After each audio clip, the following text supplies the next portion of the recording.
hedder Shukri. Jeg kom hertil som 8-9 år fra Somalia, hovedstaden Mogadishu, og har været her lige siden. Og det er det, jeg vil fortælle om. Jeg var meget enormt ensom igennem min barndom. Jeg følte mig fanget imellem to verdener. I folkeskolen var jeg jo ikke dansk nok, og derhjemme var jeg heller ikke somalier. I folkeskolen var jeg hende, den flyttende pige, hende med den anden hudfarve, hende fra de ukendte kulturer.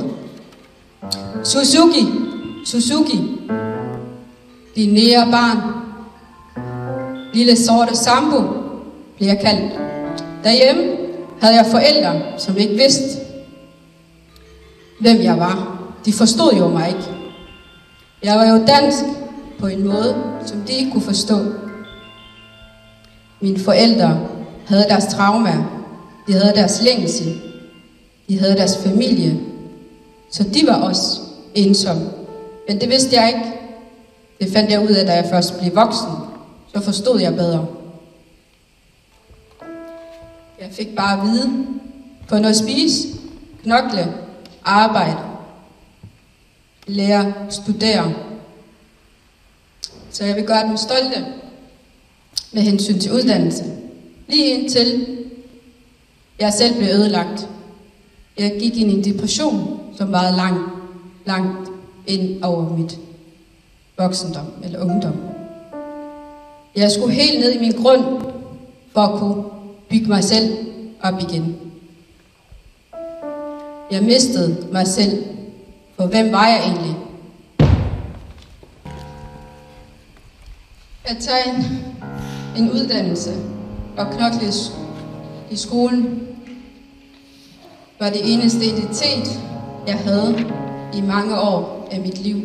For de forstod mine forældre, de forstod skolen, men jeg vidste ikke, hvem jeg var. Jeg var en kameleon og tilpassede mig nogle gange, så vidt jeg kunne. Men det kunne jeg aldrig. Jeg blev aldrig en del af min flok, af mine klassekammerater.